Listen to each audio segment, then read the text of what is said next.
Hello and welcome again to FAIRtax Power Radio. I'm Bob Paxton. And I'm Ron Molero. And we are the FAIRtax Guys. We are coming to you live today from Big Daddy Studios in Gainesville. It is, April the 3rd, just after 11:30 Eastern Time.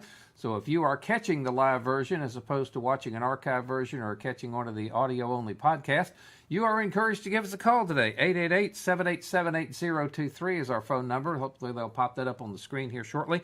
888-787-8023 if you've got something you'd like to discuss today. And today would be a real good day for you to call in, because this is going to be, Ron, one of our kind of hodgepodge days. We've got a lot of little loose ends to tie up, none of which will fill up an entire episode. You know, we usually try to have a theme or a particular topic we're going to talk about when we come on to FAIRtax Power Radio. But today it's kind of, we're going to go where we go. But let's first order of business is to tell folks our email address, thefairtaxguys@gmail.com, thefairtaxguys@gmail.com. We are streaming live on the Facebook official page, so obviously if you're seeing the video, you can leave us a comment as well. Sandy says, good morning. Good morning, Sandy. Thank you for being with us today. Yeah. And so, of course, we've got our FAIRtax Guys Facebook page. There we go. I'll get it in a second. And you can leave us a comment there if you like as well. Or call the show, 888-787-8023. I see we've got several little things to work on today. First of which, I have got to try to extricate myself from the Wally Canine compound here. We were talking a couple of weeks ago about how the FAIRtax Guys have been invited out to Oklahoma. Our CPA friend from Colorado, Jade Wally, teaches a very high-level course out there, a really highly condensed course to these, graduate student levels. These are guys that are way over my head. But the FAIRtax Guys were invited to come out there and present to his class shortly and participate in that. And I didn't quite have all the details of the trip square in my head, and I mentioned it was going to be at the University of Oklahoma. And Mr. Wally right back and says, consider yourself gently admonished, which is a good thing, because it's actually at Oklahoma State University, not the University of Oklahoma. And I know, back in North Carolina where I come from, if you mistake the North Carolina Tar Heels and the North Carolina State Wolfpack and get them mixed up, that is an impeachable offense. Yeah, same thing here in Florida. People don't mix up the Gators and the Seminoles. Don't do that. So I apologize for having that detail backwards in my head. It is definitely Oklahoma State University. And so maybe please, Mr. Wally, don't uninvite us. We're looking forward to working with your class next month. Okay, maybe Jade can take the leash off here and let me out of the doghouse. But I did want to straighten that out, and that's going to be a little over on May 24th. Yeah. Is the day that we're actually going to be there. That's a Friday, so that's not a little less than 2 months from now. Definitely looking forward to that. That's going to be fun. We might be able to do a broadcast from there, too. We have to work that out. We'll work on some details and see if we can pull that off. Yeah. But yes, Oklahoma State, folks, not the University of Oklahoma. Right. So. Okay, we got that out of the way. Okay. Now, another timely issue here. I got this morning when I turned my computer on this morning. That's pretty timely. Yep. On NPR at 7 a.m. today, Wednesday, April 3rd, there was a long discussion of troubles accountants and accounting software vendors are having with the tax code. Pulling their hair out, which I can attest to, but I can't take my hat off right now. Accountants compute their tax by their understanding of the tax code. Software companies do the same by their understanding of the tax code. The results were different. All right, imagine that. Yeah, government interprets the law and gets it wrong, so the tax code is changed. Even if the law is not changed, government interpreters often get it wrong. My accountant said that many times that accountants do not understand the tax code, and how was it arrived at from the law, as being law. So in other words, the accountants don't necessarily agree with the software developers, who don't necessarily agree with the people in the IRS. And it's nobody's fault. The tax code is impossibly complicated. Now, when you think that accountants and CPAs, people whose job it is to stay up on this thing, and be able to interpret the tax code and appropriately apply it to any individual client situation, And it's an impossible job because the thing is so doggone complicated. You ask 50 different tax preparers what a particular family owes, you get 49 different answers. Yeah. And all of them, were honestly really trying to do it right. And the variation, when we looked at that study back there, the variation in what those guys arrived at was thousands and thousands of dollars difference. Amazing. And then the IRS comes along and says, well, they can interpret it any way they want to, so whether your accountant has it right or not, I can say you're wrong, and I'm the judge, jury, and executioner. And it's just such a rotten system. Yeah. That's one of the things we've been trying to get across here on Fair Tax Power Radio. The income tax is at its core such a thoroughly rotten, thoroughly fraud-prone, thoroughly error-prone, thoroughly terrible. You could not devise a worse way to fund the government if you started from scratch than the current income tax. So you need to get rid of it. You don't need to modify it. You don't need to turn it back into a flat tax because it's going to come back to this, 9x9 scrambled Rubik's Cube income tax.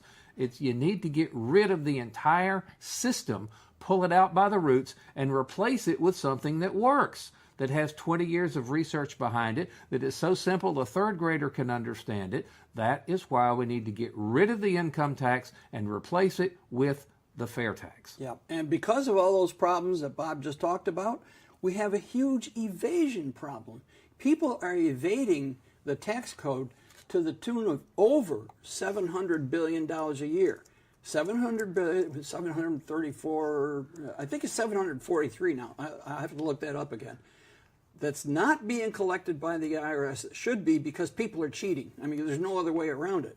And not only fraud prone and error prone, it's evasion prone. People are cheating. And so 21% of the people are not paying what they should. That's 1 out of 5. And the rest of us have to make up for it. Let's acknowledge a new fan here. Sandy Goodell, our friend from Tennessee, just says that, oops, the thing scrolled. I got to go back and find it. He says, I just got a new fan today. A good man named Jim Basswell is watching today. Welcome to abolishing the IRS, Jim. Yeah, back that up, Sandy's comment there. Appreciate that, Jim. Appreciate that, Sandy. Thank you for watching. Again, if you've got a question or a comment, 888-787-8023 is our number. But that is amazing that the accountants and the software people and the IRS are not on the same page, because they got 76,000 pages to pick from, and you land on different ones. Yeah, and each one of those categories or groups probably thinks they're doing the right job. Yeah. They probably think, okay, I've got the corner on the income tax. But you have somebody in the IRS, they look up, you have something on your tax return, and they're going to say, no, according to the statutes of 1954, the statutes are written in such legalistic gobbledygook. It's almost impossible to check this out.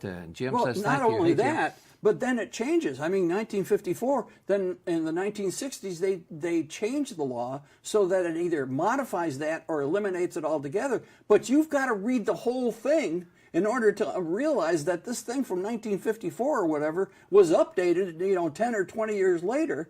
You have to know the entire tax code to know any part of it. Okay. Who could do that? Well, speaking of the tax code and changes there too, we have got our little look at Congress.gov that we always try to keep up with here on Fair Tax Power Radio. There you go. And you just figured out that Congress has been in session for 40 days. And if you go into the Congress.gov search function and you type in the string Internal Revenue Code, surround that with quotes so you get those 3 words back together, you get 446 hits as of right now, April 3rd, when we're doing this. 446 proposals to change the tax code in 40 days of being in session. Now, my math says that is 4.46 changes per day. 10.46. 10 point. Okay, whatever. Yeah, 10 proposals a day. Yeah, that's dividing by 40 instead of 10. Over 10 a day. But, of course, I like to pick out some of my favorite ones here. And H.R. 2025, to amend the Internal Revenue Code to permanently extend the alternative fuel refueling property credit. So apparently there is an alternative fuel refueling property credit. I have no idea. Can you figure out what that is? Is that the land that a hydrogen refueling station sits on, the refueling property or whatever? Another bill to amend the IRS Code of 86, S993, to extend certain tax credits related to electric cars and other purposes, so the government can continue to tell you what kind of car they think you ought to walk. The government to likes ride. electric cars. This is my favorite one of the ones we found now. This is from Representative Tom O'Halloran in Arizona. It's H.R. 2017 to amend the Internal Revenue Code of 1986 to make permanent the Indian Employment Credit. Now, I'm not sure. Is he talking about the Elizabeth Warren Indians, or is he talking about the kind you get when you call tech support because your computer's not working right? But apparently there is a provision in the tax code that deals with people who employ Indians. Okay. That's a wonderful thing to have if you want to have a nice, efficient way to fund the government, don't you think? Yes. See, the government, these people use the tax code to reach into every aspect of our lives. Why isn't the main purpose of the tax code to collect taxes? Let's just leave it at that. Why don't we have a tax code? We need a tax code, Bob, that its only purpose is to collect money for the government. Well, that's just too simple. Yeah, but I think we can come up with something if we put our heads together. I think something like that has been in Congress every year for the past 20 years, and the swamp creatures just aren't paying it any mind. Yeah, and there was a comment on here, said, anyways, we're talking about the confusion. He said, good work for the CPAs. Yeah, but if you listen to the CPA that we mentioned a little while ago, from who went to school in Oklahoma, he will tell you taxes are not the only thing CPAs do. And a lot of the CPAs really hate the tax code because they can't be sure that they've got the last word on the tax code when they're helping their client. They would much rather help their client. Well, for one thing, like in business, they look for fraud, within the company. They help people invest their money. There's all kinds of things CPAs can do, and most of them really don't like the tax code. So CPAs would love to get rid of the income tax, just like the rest of us. Absolutely, because CPAs would like to bring home the full amount of their paycheck. They would like to get a refund every month. They would like, not to have to fill out tax returns, just like all the rest of us. And one more thing before we leave Congress.gov, I found one more that I've got to mention. This actually came from Senator Grassley in Iowa, S972, a bill to amend the Internal Revenue Code to encourage retirement savings and for other purposes. Well, Senator, if you want to encourage retirement savings, quit taxing it. Yeah. Okay? Get you a tax system where you can save tax-free. Yeah, so not just for retirement, for anything. And that's one of the beauties of the fair tax. It does not tax savings. It taxes spending. You can save and invest to your heart's content with no tax consequences whatsoever under the fair tax. It is I don't suppose that bill is going to remove the taxes on interest and dividends for retirees' investments. I have no clue. But no, I doubt it. Again, Senator, if you want they're going to leave that intact and still tax the interest and dividends on people's investments, but he's going to add this other thing that's going to make it easier. Come on. Talk about making it more complicated. I mean, this is like, Rube Goldberg. I can't even remember Rube the Goldberg. name. Yeah. He makes some really neat machines. Yeah. And marbles and chutes. And we don't need that with the tax code. We need simple, easy, transparent, efficient, and that's the tax code, the income tax. I'm having a little brain fart here. That is the fair tax. All right? Yes. The fair tax will solve all of these problems, all of these complicated, all this nonsense about, these 446 proposals to change the tax code when the Congress has only been in session 40 days. 40 days today, okay? And I bet of those 446 changes, at least 445 of them have a lobbyist behind them. Yeah, you can bet your money on that, yeah. Oh, I tell you, get you a glass of water, get you a sip of water there, and you'll be okay. Now, speaking of this stuff that we were dealing with earlier, we want to make sure that you address. Now, you have something to deal with here. I had to address my little issue earlier in the program.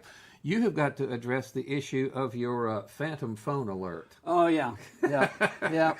This was a week and a half ago. It was on a Saturday. My wife and I were out of town.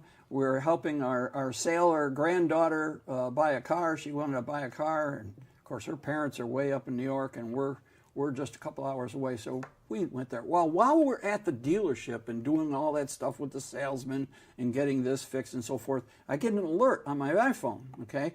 And I look at it. I didn't go to the actual source, but it was somebody who, and I apologize, I can't remember the man's name, but he was saying that in our episode where we were talking about fair tax deniers, we shouldn't be so hard on Democrats and liberals because we need everybody to pass the tax code. And I don't think we were. I mean, if we were unduly harsh on one party or the other, then we don't mean to do that. We apologize because Bob and I consider ourselves equal opportunity criticizers, okay? Oh, yes. And there's plenty of blame for this tax code to go around. So if we were being harsh on one party or the other, but we didn't mean to do that. And I can tell you a story. You remember a few years ago, this guy was going around Florida putting on presentations called The Flaws of the Fair Tax. The one that just about gave Elaine a heart attack? Yes. Oh, yeah. My poor wife, the first time she heard this guy, she jumped out of her skin because she's very passionate about this fair tax and what it'll do for our grandchildren, okay? So anyways, this guy was going around. We happened to catch up with him in Crystal River. Then he came to Ocala, and I told at that time I was pretty new to the fair tax. And I told the managing director, he came and so forth, and this guy put on his spiel, and he had his sidekick with him. And fortunately, my wife is a good note taker, so she took down all the things we were saying, and we've actually used that to make episodes. Our managing director at the time, Mark Upton, was not very happy with this guy. But where do you think this guy came from? Here's the point. He was a member of the Ronald Reagan Republican Assemblies of Florida. And he was going around Florida dissing the fair tax. Why would he do that? Because they're establishment types that don't like the tremendous change and the return of power to the people that the fair tax would bring. I think this guy was a retired lobbyist. And I think he was an active lobbyist. And anyway, so so we're not just harsh on one party or the other. Actually, there is one party that we really don't like. That's the swamp party. That's the swamp party, yeah, absolutely. Right. It doesn't matter if it's the R type or the D type. If they're swamp creatures, we don't care for them. Yeah, that's right. Those are the guys that are keeping you from getting the fair tax because they use government for their own personal benefit, not necessarily for what's good for the rest of us. That's right. We've got a couple of comments coming in here we need to address. Hero Ratke is asking, would the fair tax be charged on gasoline and not on the part of pump price that is roads and bridges, the fuel tax?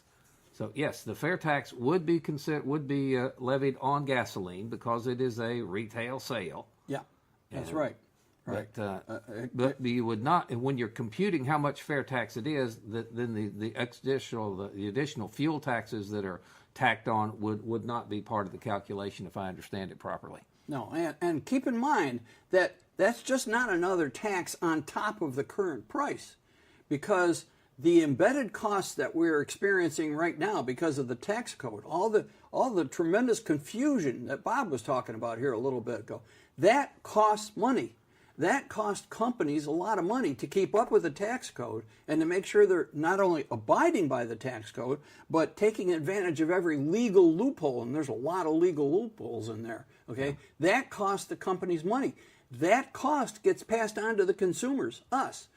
That goes way down when the fair tax goes in and we get rid of the income tax. So the price of the product, whether it be gasoline or a new radio at the store, the cost goes way down because we're getting rid of the income tax, and the fair tax will, it'll probably cost a little bit more, yeah, but everybody's going to have more money in their pockets too. The fair tax would be, to address another point of this question, the fair tax would be somewhat analogous to those fuel taxes in that they are included in the pump price. That's right. When you pick up a $100 item at Walmart and carry it to the cash register, if you got a 7% sales tax, it becomes a $107 item from the shelf to the checkout counter. Mm-hmm. But the fair tax is inclusive. That's something else we're going to get into here in just a few minutes here on this episode. But the fair tax would be included in the price. So if the pump price is like $2.50 and you pump 10 gallons, you still pay $25. It will not be added on afterwards.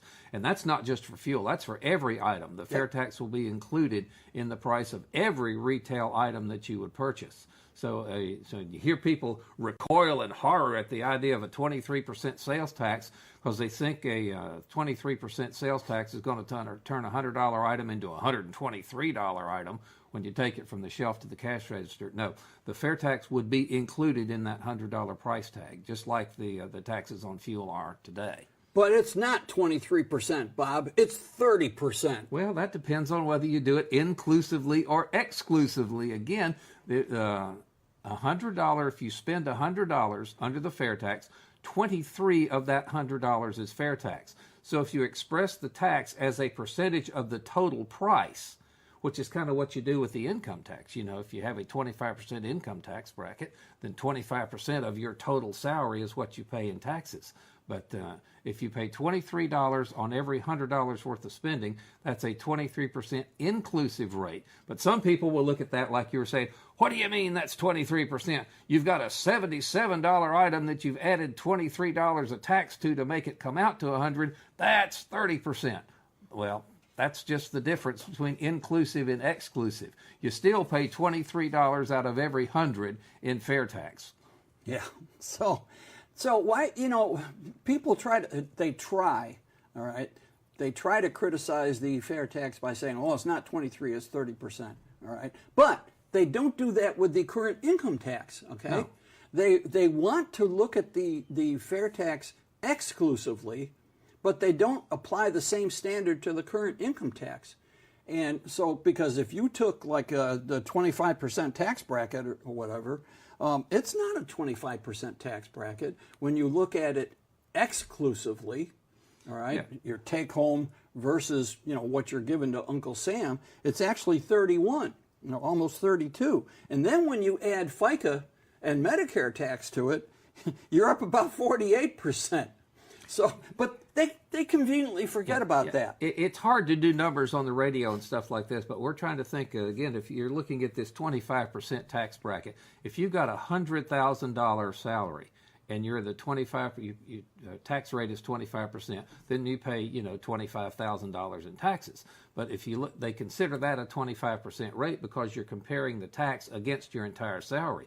If they swap that around and says, wait a minute, I get to keep $75,000 and I'm adding $25,000 to that, that's where you get these big numbers. So people that are just trying to manipulate the numbers and make it sound worse than it is, they will always quote the income tax on an inclusive basis. Yeah. And then they will turn around and try to quote the fair tax on an exclusive basis and make it go from 23 to 30%. But of course, that's just the rate that's on the fair tax. If you talk about the out-of-pocket rate that people have to pay, you must include the prebate. Again, the prebate is a monthly refund that refunds back to every legal household the amount of tax they pay on the necessities of life, i.e. they're spending up to the poverty level.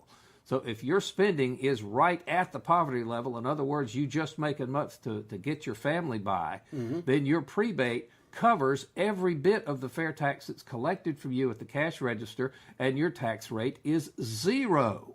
Yeah. Okay? So even though the legislation would say that the fair tax rate is 23% inclusive, what you pay out of your pocket depends on how much tax you pay over and above the amount of your prebate.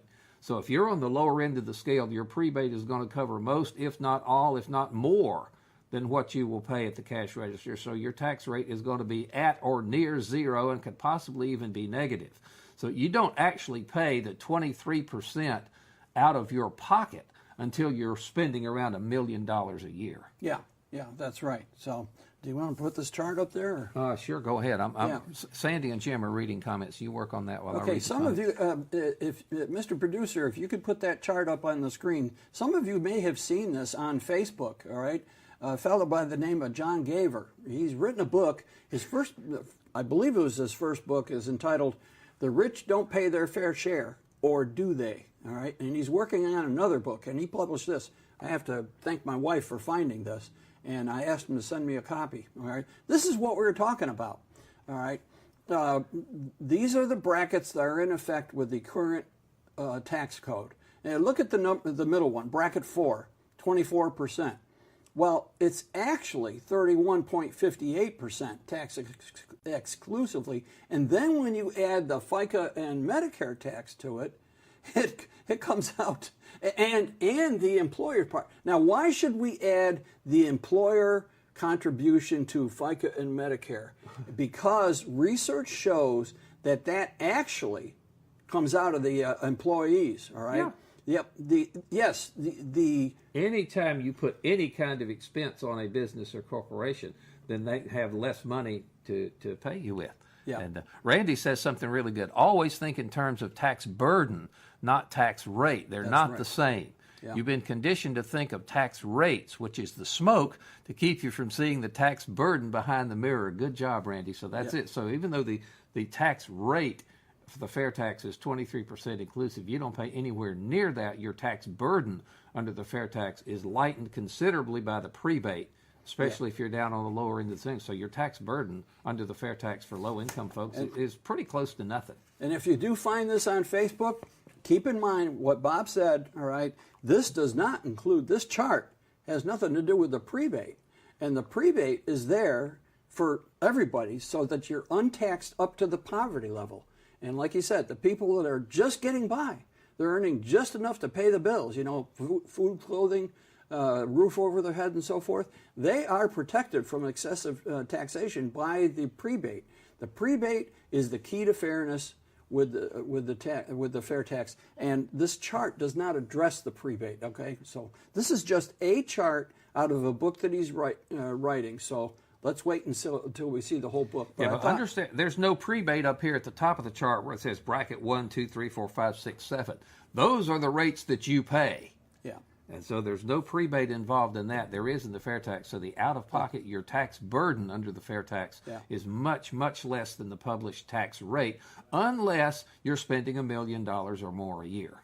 So let's not fall for this nonsense. It's not 23%, it's 30%, okay? For those people that try to fool you, for one thing, the amount of the tax paid doesn't change. Whether, you know, it's still $23 on 100, no matter what you call it. And secondly, if they want to be dishonest like that, insist that they apply that standard to the current income tax and see what happens. It ain't pretty. All right. Well, time is flying here. Before we run out of time, we got a couple of programming notes to pass along. Yeah. Normally, our regular schedule is we're on live one week and then pre-recorded the following week. But we've got some commitments we've got to work around, so we will be live back here next week. Yeah. Will be pre-recorded on the 17th when I've got a doctor's appointment in the baseball game. And then on the 24th, that's going to be fun. We will be live back again on the 24th of April with Congressman Yoho here. Yeah, we're scheduled to have Congressman Yoho. Let's hope that holds. But I've got a commitment from his chief of staff there that he's going to be here in the studio with us. That's going to be cool. That's going to be good. That's on the 24th, so that's like 3 weeks from today. You'll definitely want to check that out. But again, we will be back live next week, pre-recorded on the 17th, and then back to normal schedule on May until I figure out how to do my Amtrak trip. That'll be fun. Because I think that's on a Wednesday. We may have to make an adjustment for that as well. We'll worry about that when we get there. But I say we got about 2 minutes left, and you got a whole bunch of logo store stuff there you like to talk about. Yes. Remember, FairtaxLogoStore.org, all right, where you can pick up hats, shirts, jackets, tote bags. Get some of these pins and put them, wear them or put them on the strap of your purse or something like that. Generate interest. You can get there's several types of pens, and you can take these pens when you go to the restaurant and you sign the bill, leave the pen. It's got fair tax information on it. These are very handy if you want to tell other people about the fair tax, all right? These palm cards are very good. They have a basic rundown on the fair tax. This one still says S18, but the facts about the fair tax are accurate, and it's got some websites on the back and so forth. Those are good, and then people really like these also. We call them the prebate cards. Basic information about the fair tax on one side, and the prebate schedule on the back. People love to see what their family is going to get from the prebate. And the prebate is extremely important. Without the prebate, the fair tax would just be another sales tax. So it's very important. So anyways, go to the FairtaxLogoStore.org and take a look at what they have. They have just tons of stuff. And show your support. You can get one of these. Yeah, get those things. I love these. Yep, and take them to your town hall. Especially if your congressman is not a co-sponsor. Yeah, if they have have some fun with them. If they have a policy, you can't bring signs in here. You can hide this in your back pocket. Not that I would ever advocate going against what the rule says. Hey, freedom of speech. All right. Yes, absolutely. So, anyways, that FairtaxLogoStore.org. And to that person that sent the notice to my phone, and I apologize for losing it. If you're watching, please write us again, and I promise not to lose it. I really enjoy the comments, whether if you're positive or negative. It makes us stronger. Okay. FairtaxGuys@gmail.com, or you can send it to it on the Fairtax Guys Facebook page, and Ron will try not to lose it next time. And of course, again, we do like to engage people that have legitimate questions and legitimate doubts. Now, if you just want to go on a rant against something, then you're not going to get a whole lot of attention. But if you want to engage us on an intellectually honest level about the fair tax, we would love to talk to you about it. And in fact, we'd love to, if you got a Lions Club or a Rotary Club or somebody you'd like to, for a speaker to come to. If you're not in Florida, we'd have a hard time making that. But there will be people that can come speak to civic organizations and business organizations and service organizations. Get a hold of the Fairtax Guys. If you would like a speaker, we can get you one if you're kind of out of our jurisdiction. But what are you doing? There's people. There's one last note here. Okay. Armando Marianetti from New York. He's hosting or promoting a Pain in the Tax rally on April 15th. This is the type of thing that volunteers can do. A Pain in the Tax Day rally on April 15th. What a great way to bring attention to the fair tax. And we are flat out of time. We do appreciate you tuning in to FairTax Power Radio. Be with us here every week on the FairTax official page. Either we're live or even on the pre-recorded shows. The comments are live, and we're still there talking, interacting with folks there. So we do appreciate your comments, your questions. TheFairtaxGuys@gmail.com. Until we meet again, I'm Bob Paxton. And I'm Ron Malero. We are the FairTax Guys, reminding you that the fair tax is America's big solution, and once you understand it, you'll demand it. Oh, these income tax forms are way too complicated. There's got to be a better way. Who are you? We're the FairTax Guys. We've got a big solution for you. What's that? It's the fair tax. Completely eliminates the federal income tax system as we know it. No more withholding, no more payroll taxes, no more tax returns ever, no more IRS. All gone. And I guarantee you, once you understand it, you'll demand it. Yeah.